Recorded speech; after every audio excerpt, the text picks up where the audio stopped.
To BRK. నేను పద్మ. ఈరోజు మనతో పాటు ఉన్నారు practice in supreme court Venkata Muppana గారు. నమస్తే అండి వెంకట గారు. నమస్తే. వెంకట గారు, ఈరోజు ప్రతి ఒక్కరూ సమాజంలో ఎదుర్కొంటుంది, ప్రతి ఒక్కరు మనసులో ఉందే, కానీ ఎవరు బయట పెట్టలేని పరిస్థితి.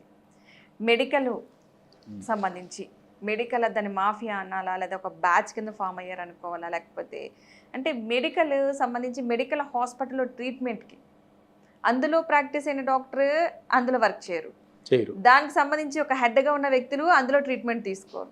సామాన్య ప్రజలకి ట్రీట్మెంట్ అంటే అదొక పేదవాళ్ళకి గవర్నమెంట్ హాస్పిటల్ పేదవాళ్ళకి, కానీ గవర్నమెంట్ జాబ్ మాత్రం కావాలి డాక్టర్లకి, ట్రీట్మెంట్కి మాత్రం పేదవాళ్ళకి. అండ్ చాలామంది ఈ హాస్పిటల్లో అంటే ఇదే పర్ఫెక్ట్గా ఉంటే, ఈ హాస్పిటల్ గవర్నమెంట్ హాస్పిటల్ పర్ఫెక్ట్గా ఉంటే, కార్పొరేట్ హాస్పిటల్కి వెళ్ళి లక్షలు వేసి అక్కడ అప్పులు తెచ్చి కట్టాల్సిన పరిస్థితి ఉంటుంది కదా అని చెప్పేసి చాలామంది సామాన్యులైన కాదు, మధ్యతరగతి ఫ్యామిలీసే కానీ అందరి ఆలోచన అది. అంటే అది ఏమైపోతుంది అనుకోవాలి, హాస్పిటల్ తీరియానా, లేకపోతే దీన్ని ఎవరి మీద నిందేయలేని పరిస్థితి, కానీ ఎవరికి నిందేయాలో తెలియని పరిస్థితి. అది ఎస్పెషల్గా మీకు గవర్నమెంట్ హాస్పిటల్స్తోనే ప్రాబ్లం అండి. మనకి బయట సొసైటీలో ఒక ఫాల్స్ ప్రిజంప్షన్ కాదు కానీ ఒక ఫాల్స్ పిక్చర్ క్రియేట్ చేసి పెట్టారు. మీకనే కాదు, నాకనే కాదు, గవర్నమెంట్ హాస్పిటల్ అనగానే అది పేదవాళ్ళకు వైద్యం చేసే ప్లేస్ అని దానికి ఒక ఫాల్స్ ఐడెంటిటీ క్రియేట్ చేసి వదిలేశారు. బేసిక్గా అది కరెక్ట్ కాదండి. మనం బేస్ నుంచి మాట్లాడుకుంటే పబ్లిక్కి అర్థమయ్యేలాగా, గవర్నమెంట్ ఇచ్చే ప్రతి సర్వీస్ ఓన్లీ పేదవాడికి వైట్ రేషన్ కార్డు ఉన్నవాడికే కాదు, బెంచ్ కార్లో తిరిగేవాడికి, చార్టెడ్ ఫ్లైట్లో తిరిగేవాడికి కూడా ఆ సర్వీస్ని తీసుకునే రైట్ ఉంది. ఎందుకు అంటే he is also a tax payer. గవర్నమెంట్కి ట్యాక్స్ కట్టే ప్రతి ఒక్కడికి సర్వీస్ ఇవ్వటం, అది ప్రాథమిక ఫెసిలిటీస్ అంటే బేసిక్ ఫెసిలిటీస్ అంటాం. ఇది విద్యా, వైద్యం, గవర్నమెంట్ స్కూల్స్ అవ్వచ్చు, గవర్నమెంట్ హాస్పిటల్స్ అవ్వచ్చు, కోటీశ్వరుడికి కూడా దాంట్లో క్వాలిటీ సర్వీస్ ప్రొవైడ్ చేయడం గవర్నమెంట్ యొక్క బాధ్యత. కొన్ని సంవత్సరాలుగా అది ఏం చేసి పెట్టారు అంటే పేదవాడికి ఉచిత వైద్యం అందజేస్తున్నామనే స్టేట్మెంటే చాలా హాస్యాస్పదం. విద్యా వైద్యం అందజేయడం నీ బాధ్యత అంటే, నేను పార్టీస్ గురించి మాట్లాడట్లా, it is the job and bounded duty of a state government. ప్రత్యేకంగా పార్టీలు వచ్చి మేము ఉచితంగా వైద్యం ఇస్తున్నాము, అంబులెన్స్లు రన్ చేస్తున్నాము, అది నా రైట్ మేడం. అది ట్యాక్స్లు ఎందుకు కడతాము? ఫెసిలిటీస్ కోసమే కదా. ఇప్పుడు ఇంటింటికి నేను సొంతంగా ఒక హాస్పిటల్ కట్టుకోలేకే కదా. Government, state government of Telangana, state government of Andhra Pradesh, state government of west Bengal, అట్లాగా గవర్నమెంట్ కట్టి నాకు ఇండిపెండెంట్గా నాకు పర్సనల్గా లేదు కాబట్టి గవర్నమెంట్కి నేను ట్యాక్స్లు పే చేస్తున్నాను. ఎందుకు? బేసిక్ కమ్యూనిటీస్ లైక్ వాటర్ కానీ, ఎడ్యుకేషన్ కానీ, మెడికల్ కానీ ఇవి ప్రొవైడ్ చేయండి అని చాలా సంవత్సరాల నుంచి ఒక ఫాల్స్ది క్రియేట్ చేసి పెట్టేశారు. గవర్నమెంట్ హాస్పిటల్ పేదవాడికి ఉచిత విద్య, ఉచిత వైద్యం. ఉచితం ఎక్కడి నుంచి మేడం? నేను ట్యాక్స్ కడితేనే కదా. అందులో ఉచితం ఎక్కడుంది? ఏ చీఫ్ మినిస్టర్ అతని శాలరీ నుంచి పే చేశాడు అనుకోండి, total cost of running A government hospital, అప్పుడు నేను ఖర్చు పెడుతున్నాను మీకు ఉచితంగా ఇస్తున్నాను అనాలి. నా దగ్గర ట్యాక్సులు తీసుకుంటున్నారు కదా, ఇంక ఉచితం ఎక్కడి నుంచి అవుతుంది? అది నా రైట్ని నాకు ఇస్తున్నారు. కాకపోతే మెడికల్కి వచ్చేటప్పటికి ఆ క్వాలిటీ లేదు, 100% క్వాలిటీ లేదు.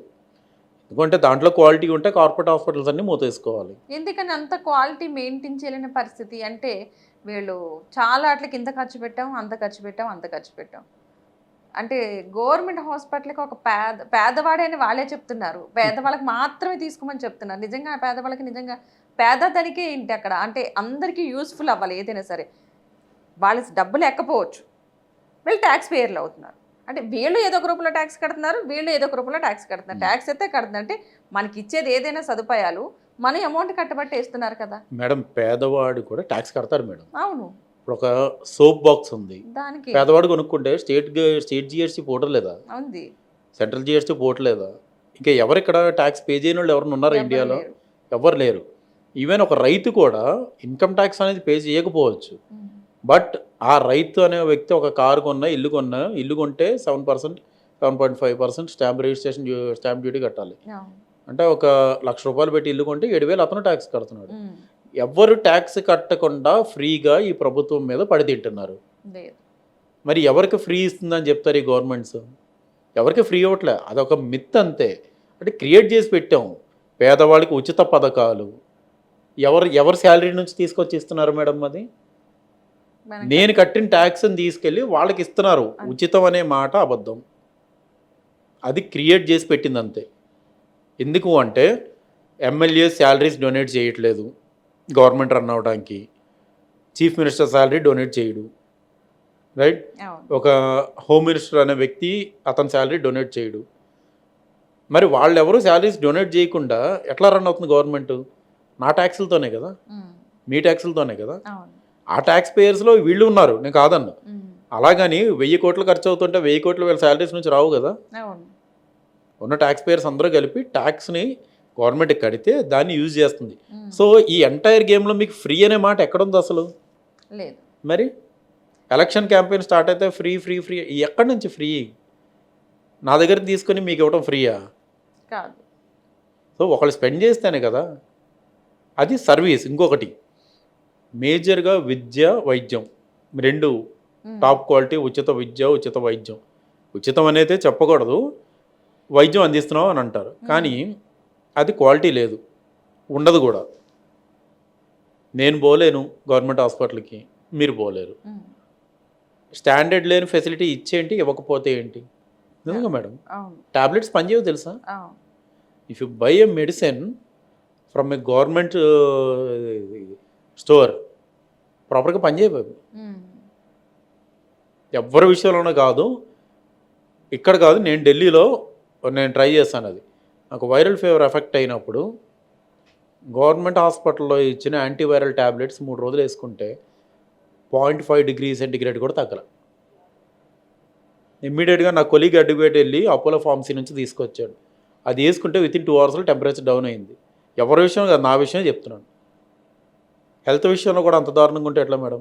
మరి ఎందుకు ఈ విషయం ప్రజలకు అర్థం కావట్లేదా, లేదంటే ఎవరిని క్వశ్చన్ చేయాలో అర్థం కావట్లేదా చూసే జనానికి? అంటే ఇందులో ఎస్పెషల్లీ హెల్త్ దగ్గరికి వచ్చేటప్పుడు మేడం, అది రోజు పోయి వచ్చే ప్లేస్ కాదు. అక్కడికి వెళ్ళామా, వాళ్ళు ఏంటి లక్షలు ఖర్చు పెట్టుకుని కార్పొరేట్ హాస్పిటల్స్కి వెళ్ళలేరు, ఉన్న దాంట్లో చేసుకుందాము అని చెప్పి వాళ్ళు ఎంతో కొంత వాళ్ళ హెల్త్ని బాగు చేసుకుని బయటపడదాము ఇక్కడ నుంచి అనేది ఉంటుంది. అవును. సో వాళ్ళకి వెళ్ళినప్పుడు వాళ్ళ అవసరం తీరడం వాళ్ళకి ముఖ్యం, ఉమ్, వాళ్ళ హెల్త్ బాగుండడం. ఉమ్, సో ఉన్న దాంట్లోనే వాళ్ళు అడ్జస్ట్ అవుతారు. ఉమ్, కార్పొరేట్ లెవెల్లోనే గవర్నమెంట్ హాస్పిటల్ కూడా ఉండాలి కదా madam. Okay. White ration card ఉన్న వాళ్ళకి కార్పొరేట్ హాస్పిటల్స్లో కూడా కార్పొరేట్ స్థాయి వైద్యం అందిస్తున్న గవర్నమెంట్ అని చెప్పుకుంటారు, ఉమ్, అనేది ఫ్యాక్ట్ కాదు. మీరు వైట్ రేషన్ కార్డు తీసుకెళ్ళి కార్పొరేట్ హాస్పిటల్లో అడ్మిట్ అయ్యారనుకోండి, అక్కడ వాళ్ళు ఇచ్చే ఫెసిలిటీస్ గవర్నమెంట్ స్టాండర్డ్స్ ఫెసిలిటీసే ఇస్తారు. ఈవెన్ మీకు పెట్టే టిఫిన్ దగ్గర నుంచి ఫ్యాక్ట్, అది ఉమ్, 100% ఫ్యాక్ట్. మార్నింగ్ ఇచ్చే బ్రేక్ఫాస్ట్ దగ్గర నుంచి నా ఫ్యామిలీలో జరిగింది కాబట్టి నేను చెప్తాను. ఓకే. దీని ఎవ్వరికి ఎవిడెన్సెస్ ప్రూఫ్స్ అక్కర్లా. ఉమ్, మా ఫ్యామిలీలో ఒక వ్యక్తి వైట్ రేషన్ కార్డుతో వైజాగ్లో కార్పొరేట్ హాస్పిటల్లో జాయిన్ అయితే అతనికి మార్నింగ్ తీసుకొచ్చి పెట్టిన బ్రేక్ఫాస్ట్ రోడ్డు మీద బండి ఇడ్లీ ఉంటుంది చూసారా, అక్కడి నుంచి తీసుకొచ్చి పెట్టారు. ఏంటి అని అడిగితే మాకు గవర్నమెంట్ ఎంత ఇస్తుందో దాంట్లోనే మీకు స్పెండ్ చేయగలుగుతాం కదా సార్. అంటే ఓన్లీ మీరు ట్రీట్మెంట్ చేయించుకునే గోడలు మారుతాయి అంతే, అంతే. క్వాలిటీ ఆఫ్ ట్రీట్మెంట్ మళ్ళీ అదే గవర్నమెంట్ క్వాలిటీ ఉంటుంది. మీరు వైట్ రేషన్ కార్డుతో స్టంట్ వేయించుకోవడానికి వెళ్ళారనుకోండి, ఉమ్, 2 రకాల స్టంట్స్ చెప్తారు. ఒకటి, ఇది గవర్నమెంట్ రేట్, గవర్నమెంట్ క్వాలిటీ అండి, ఇది వేసేయమంటే ఇది వేసేస్తాము. లేదు, ఇది నెక్స్ట్ ఇది కొంచెము వేరే branded German company, Sweden company అని 2 మీకు డెలిబరేట్గా చెప్పేస్తారు. 2 ఆప్షన్స్ ఇస్తారు. అదే ఎవరు ఓపిక వాళ్ళది. వేయించుకోవాలంటే గవర్నమెంట్ది వేయించుకోవాలంటే ఈ కాస్ట్ పడుతుంది మీకు ఆరోగ్యశ్రీ అలా పథకాల మీద. లేదు మీకు డబ్బులు ఉంది ఓన్లీ చేంజ్ ఆఫ్ అట్మాస్ఫియర్, అంతే. Not quality of giving the service. Quality of service ఏం మారుతుంది, ఓన్లీ చేంజ్ ఆఫ్ అట్మాస్ఫియర్. చెప్పు పేరుకు మాత్రమే కార్పొరేట్. మీకు ఈ corporate general ward, corporate walls in general ward. మరి మార్పు రావాలంటే ఏం చేయాలంటారు వీటిల్లో? క్వశ్చన్ చేయడం స్టార్ట్ చేయాలి మేడం, ప్రతి ఒక్కరు. 100%. అంటే ప్రతి ఒక్కరు ఏదో ఒక సిచ్యువేషన్ మార్పు రావాలి అంటే చేసే మేడం, ఉంటారు కదా. మార్పు రావాలి అంటే మేడం ఇంకా రోజు ఒక యుద్ధం అవుతుంది మేడం. ప్రతి వ్యవస్థలోని, ప్రతి డిపార్ట్మెంట్లోని you should start questioning, you should fight with those people. ఎవరికి అంత పేషెన్స్ లేదు.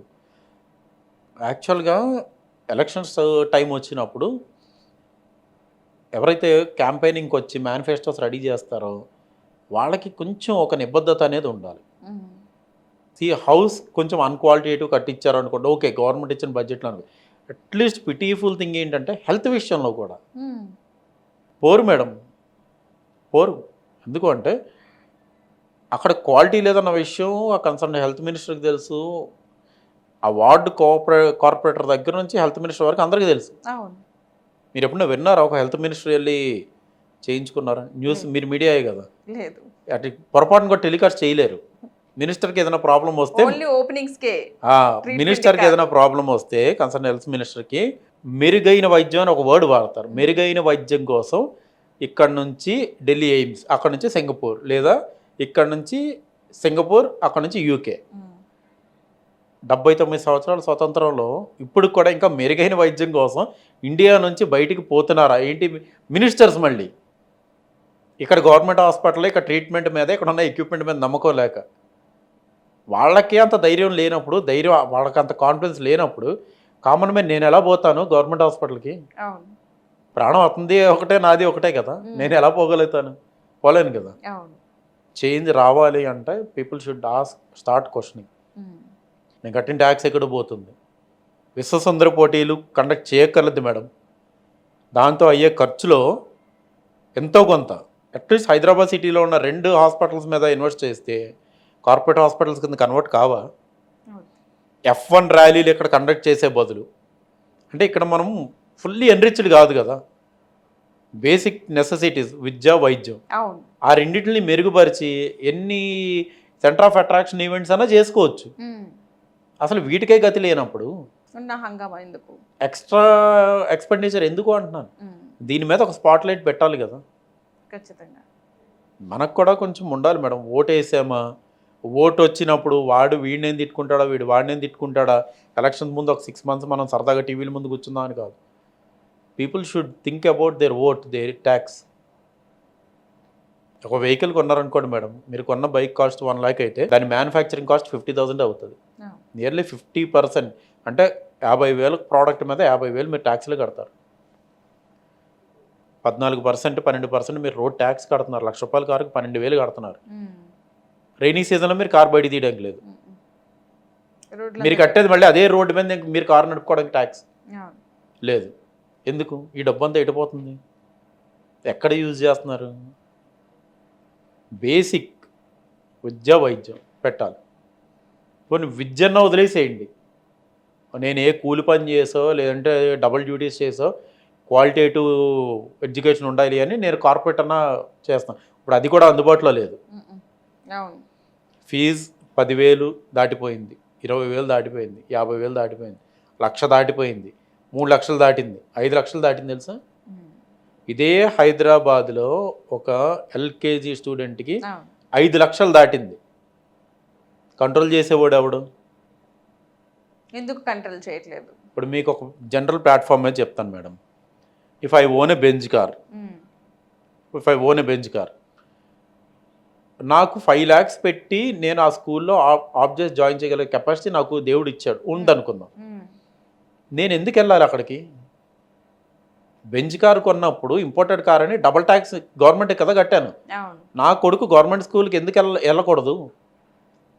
నాకు అదే 5 lakhs క్వాలిటీ ఆఫ్ ఎడ్యుకేషన్ నాకు గవర్నమెంట్ స్కూల్లో ఎందుకు దొరకట్లేదు? ఎందుకు గవర్నమెంట్ ఎందుకు ప్రొవైడ్ చేయట్లేదు నాకు? F1 ర్యాలీస్ మీద, విశ్వసుందరి పోటీల మీద, ఆ మూసీ నది సుందరీకరణ అంటూ ఇప్పుడు కొత్తగా దాని మీద, ఇంకా అవసరమైనవి చాలా ఉన్నాయి కదా మేడం. అప్పులు తెచ్చి మరి ఇవన్నీ చేయాల్సిన అవసరం లేదు కదా. సరే అప్పు చేస్తే ప్రాపర్ కాజ్ గురించి చేస్తే బాగుంటుంది. నిజంగా ఏ గవర్నమెంట్ అన్నా ఫంక్షన్ చేస్తుంది అంటే ఒక్కటే లిట్మస్ పేపర్ టెస్ట్ ఉంటుంది మేడం. ఆ కన్సర్న్ శాఖ మంత్రి, సపోజ్ ఎడ్యుకేషన్ మినిస్టర్ ఉన్నారనుకోండి, అంటే నేను చెప్పేది ఎంతమందికి నచ్చుద్దా నాకు తెలియదు కానీ, బట్ నిజంగా ఒక పొలిటికల్ పార్టీ కమిటెడ్గా ఉన్నాము, పబ్లిక్కి మంచి చేయడానికి ఉన్నాము, చేస్తున్నామని ధైర్యంగా చెప్పుకుంటున్నారంటే పబ్లిక్ ఒకే ఒక రోజు నమ్ముతారు దాన్ని. ఎప్పుడు? ఒక ఎడ్యుకేషన్ మినిస్టర్ పిల్లలు గవర్నమెంట్ స్కూల్ కాలేజీలో చదివినప్పుడు. ఒక ఆరోగ్య శాఖ మంత్రి పిల్లలు కానీ అతను కానీ అతని ఫ్యామిలీ మెంబర్స్ కానీ గవర్నమెంట్ హాస్పిటల్స్లో ట్రీట్మెంట్ చేయించుకున్నప్పుడు వాళ్ళు సెక్యూరిటీ ధైర్యంగా, బయటికి రాదు ధైర్యంగా. ఉంటారంటారా? ఇలాగ అన్ని డిపార్ట్మెంట్స్ ఉన్నాయి మేడం. ట్రాన్స్పోర్ట్ మినిస్ట్రీ ఉంది, ట్రావెల్ చేయగలుగుతారా? అట్లీస్ట్ ఏ మినిస్ట్రీకి సంబంధించిన మినిస్టర్ ఎక్కడన్నా మీరు ట్రావెల్ చేయడం చూసారా? లేదు. ఈ అదే గవర్నమెంట్ సర్వీసెస్ ఆ మినిస్టర్స్ తీసుకోవడం విన్నారా? విన్నరు. అప్పుడు కదా నిజంగా నా పార్టీకి, నా మినిస్టర్స్కి యాజ్ ఎ సీఎంగా నాకు ఒక నిబద్ధత ఉంది, నేను వర్క్ చేస్తున్నాను అని ధైర్యంగా చెప్పుకునే రైట్ వస్తుంది. ఇవి చేయనప్పుడు పరిపాలన చేస్తున్నట్టు కాదు మేడం. పథకాలు ఇవ్వకపోయినా పర్వాలేదు, పథకాలు ఆపేసినా పర్లేదు. ఎందుకంటే పథకాలు అనే మాట ఇంట్రడ్యూస్ కాకముందే మనిషి బ్రతకడం మొదలుపెట్టాడు. మనిషి ట్యాక్సులు కడుతూ గవర్నమెంట్ రన్ చేయడం నేర్చుకున్నాడు. పథకాలు ఒక్కటే మనిషిని బ్రతికించట్లా, రైట్? ఆ పథకాల మీద ఎన్ని వేల కోట్లు ఖర్చు అవుతుందో invest the same money in education and health. నాకు పథకం ఇవ్వకపోయినా పర్లేదు మేడం, నాకు కొడుకు ఫ్రీగా ఎడ్యుకేషన్ చెప్పండి. నేను సంవత్సరానికి 1,00,000 ఖర్చు పెడుతున్నాను కదా, నాకు ఆ 1,00,000 మిగులుతుంది కదా. నువ్వు పథకాలకి ఇచ్చే 25,000 గురించి వదిలేస్తే నాకు 1,00,000 మిగులుతుంది కదా. Simple logic. ఇవ్వాల్సినవి క్వాలిటేటివ్గా ఇస్తే బాగానే ఉంటుంది మేడం. అడగాల్సిన వాళ్ళు కూడా గట్టిగానే అడగాలి. I'm not provoking anyone, but right, it is the right question. యాక్చువల్గా కొన్ని పథకాల విషయంలో ఫ్రీ బస్సే తీసుకుందాం. ఎక్కేటప్పుడు అందరూ అంటూనే ఉన్నారు, ఈ ఫ్రీ బస్ మేము అడిగామా, ఆ హాస్పిటల్ చుట్టూ తిరగలేకపోతున్నాం, దానికి సంబంధించి ఏమైనా చూడొచ్చు కదా, అక్కడ భరించలేకపోతున్నాం డబ్బులు, కొంచెం మంచి ట్రీట్మెంట్ ఇప్పించచ్చు కదా. కానీ ఈ వార్త అంటే అందరూ స్టాండ్ తీసుకుని ఎందుకు వెళ్ళలేకపోతున్నారని అనగలుగుతున్నారు. బట్ దాన్ని మేడం సింపుల్ థింగ్, సొసైటీ మారాలి అంటే society is nothing but the people, right? Free బస్సులు పెట్టారు కదా, ఫ్రీ బస్సులు ఎక్కడ మానేశారు అనుకోండి, ఏం జరుగుతుంది అప్పుడు? ఆపేయాలి, దాన్ని ఇంకేం యూజ్ ఉండదు వాళ్ళకి కదా. అంతే కదా, వాడు ఇస్తున్నాడు కదా నేను తీసుకోవడం ఏంటి, అవసరం లేకపోయినా నేను జర్నీ చేయటం ఏంటి, సరదాగా అక్కింటికో చెల్లింటికో నేను తిరగడం ఏంటి కదా. అదే టికెట్ పే చేసి ఆర్టీసీని నడిపిస్తున్న మగాళ్ళకి కూర్చోడానికి ప్లేసులు లేవు, లేడీస్కి మాత్రం బలవంతంగా కూర్చున్న వాళ్ళ మీద మరి లేపుతున్నారు. ఈ డెసిషన్స్ అన్నీ ఏంటంటే వేస్ట్ మేడం. ఫారిన్ కంట్రీస్లో ఇస్తున్నాయి అంటే దే హ్యావ్ సర్ప్లస్ అమౌంట్, జనాభా తక్కువ, వాళ్ళ దగ్గర ఉన్న డబ్బు ఎక్కువ, గోల్డ్ స్టోరేజ్ ఎక్కువ ఉంటుంది వాళ్ళ దగ్గర. అక్కడవేవో తీసుకొచ్చి ఇక్కడ రాద్దామంటే మరి అక్కడ లాంటి ఎడ్యుకేషన్ ప్రొవైడ్ చేయండి, అక్కడ లాంటి మెడికల్ ప్రొవైడ్ చేయండి. ఆ రెండు ప్రొవైడ్ చేసిన తర్వాత కదా ఈ ఫ్రీ పథకాలన్నీ. కానీ ఈ క్వశ్చన్ ఎవరు అడగలేకపోతున్నారు. తెలిసిన వాళ్ళు కూడా ఎవరు గట్టిగా నోరెత్తితే వాళ్ళు పక్కకు కూర్చోబెడతారు, నువ్వు తర్వాత అడిగింది కానీ క్వశ్చన్ అన్నట్టు. సో అలా అనుకుంటే ఇది మారదు మేడం. బేసిక్గా మీరు అడిగిన ఫస్ట్ క్వశ్చన్ దగ్గరికి వస్తే మెడికల్ ఫెసిలిటీ అనేది 100% ఇంప్రూవ్ కావాల్సిందే. People should ask question, start question. అవును, అడగడం స్టార్ట్ చేస్తే కొంతకాలానికైనా మార్పు రావచ్చు. ఇప్పటి వరకు మనకి ఇన్ని ఇయర్స్ అయింది స్వాతంత్రం. ఇది ఏమవుతుందంటే మేడం, ఇప్పుడు కూడా వదిలేస్తే ప్రతిదీ డమ్మీలాగా ఉంటాయి. అంటే పేరుకి ఒక హాస్పిటల్, ఇప్పటికే అదే ఇంప్రెషన్ ఉంది, పేరుకి హాస్పిటల్ ఉంది, పేరుకి గవర్నమెంట్ స్కూల్స్ ఉన్నాయి అంతే. నేను ట్యాక్స్ కట్టి మళ్ళీ నేను ఎక్స్ట్రా ఎఫర్ట్ నేను చెయ్యాలి, ప్రతిదీ ప్రైవేట్ ప్రైవేట్ ప్రైవేట్ ప్రైవేట్ కదా. అప్పుడు what is the purpose of paying taxes? Government ఇచ్చే బేసిక్ రోడ్స్, ఎడ్యుకేషన్, హెల్త్, ఇవి నాకు టాప్ నాచ్ క్వాలిటీతో ఇవ్వలేనప్పుడు, అంటే నేను కన్జ్యూమర్గా ఒక కస్టమర్గా నేను పే చేసినప్పుడు నాకు క్వాలిటీ రానప్పుడు why am paying the money to you? అదొక $1 million క్వశ్చన్ కదా. అవును, ప్రతి ఒక్కరి మధ్యలో ఉన్న క్వశ్చనే, కానీ అడగడానికి ఎవరెవరు రారు. ముందే అయిపోయింది, తెలుస్తుంది అవును ఏం జరుగుతుంది ఇక్కడ, ఏది ఎడ్యుకేషన్ ఏది, అండ్ హెల్త్కి సంబంధించి హాస్పిటల్స్ ఏవి, అండ్ రోడ్డు నేను నడపడానికి, నేను ట్యాక్స్ కట్టిన నా వెహికల్ ఏదైనా కానీ వాట్ ఎవర్, అది నడపడానికి ఏది ప్లేస్, ఏది కరెక్ట్ పొజిషన్, ఏది వాటర్ వస్తే లోపల పెట్టాల్సిన పరిస్థితి, అదే ఇప్పుడు మీరు ఇంట్లో పెట్టుకున్నా మూలిపోతుంది అంతే. ఇట్స్ నాట్ ఎ జోక్ అండి. ఇప్పుడు if buy Benz or BMW 1.5 crore, మీరు మణికొండ అదే కదా పరిస్థితి. నేను రోడ్డు మీద పెట్టాను, నా గేటెడ్ కమ్యూనిటీలో నా ఇంటి దగ్గర పెట్టుకుంటే మునిగిపోతుంది, ఇంకెక్కడ పెట్టుకోవాలి నేను? ఎక్కడ ఏదో చెప్పాలి కదా గవర్నమెంట్, మేము టోటల్ హ్యాండ్సప్ మేమేం చేయలేము, అక్కడ కొండపైన లెవెల్ చేసి పెట్టాము, మీ ఏరియాలో మణికొండలో వర్షాలు స్టార్ట్ అవగానే మీ కార్స్ అన్ని తీసుకెళ్ళి అక్కడ పెయిడ్ పార్కింగ్గా పెట్టుకోండి అని అదన్నా ఏదైనా ప్రొవిజన్ పెట్టాలి కదా. నేను వ్యంగ్యంగానో వెటకారంగానో మాట్లాడట్లేదు madam. It is a painful situation అవును. About my money. నిజం. నా రూపాయి గురించి బాధతో మాట్లాడుతున్న మాటలు ఇవి. ఉమ్. నేను ఒక ఇంపోర్టెడ్ కార్కి ఎక్స్ట్రా ట్యాక్సెస్ ఉంటాయి. ఉమ్. సరే నేను రోడ్డు మీదకి తీసుకురాడు వర్షం పడినప్పుడు నా ఇంటి ముందు పెట్టుకుంటే కూడా మునిగిపోతుంది కదా. Yeah. ఎక్కడ పెట్టుకొని పోను ఒక సొల్యూషన్ ఉంటారు కదా. Wear should I keep my car? దానికోసమే అంటారు వితౌట్ పర్మిషన్ లో లాస్ట్ గవర్నమెంట్ అప్పుడు పర్మిషన్ ఇచ్చింది, అందుకే మేము హైడ్రాని తీసుకొచ్చాం, ఈ చెరువులు కబ్జాలు చేసి ఇల్లు కట్టారు, అందుకే వాటర్ వచ్చేస్తుంది అని అంటున్నారు. కానీ పర్మిషన్ ఎందుకు ఇచ్చారనేది ఇప్పుడు క్వశ్చన్ కదా. పర్మిషన్ ఎందుకు ఇచ్చారు? అసలు ఏ గవర్నమెంట్ అయినా సరే ఇప్పుడు మనుషులు పార్టీలు మారుతాయి, మనుషులు మారుతారు, కానీ గవర్నమెంట్ రూల్స్ అండ్ రూల్స్ అందరికీ ఒకటే ఉంటాయి కదా. ఆ రూల్స్ ఎందుకు అప్పుడు స్టేట్ గవర్నమెంట్ ఆఫ్ తెలంగాణ ఇచ్చింది అంటే ఇచ్చేసినట్టే. అవును. ఆ గవర్నమెంట్ చేసిన గ్రీనింగ్ చెల్లదు అంటే after in due course of time 10 years తర్వాత ఈ గవర్నమెంట్ సైన్ చేసిన గ్రీనింగ్ సిగ్నేచర్ కూడా చెల్లదు. అంతే మరి. అంటే దేన్ని నమ్మి ఇన్వెస్ట్ చేస్తాం? ఏ గ్రీనింగ్ సిగ్నేచర్ ఆథెంటికేటెడ్ అని దీనికి లైఫ్ టైం వ్యాలిడిటీ ఉంటుందని డిపెండ్ అవుతాను నేను.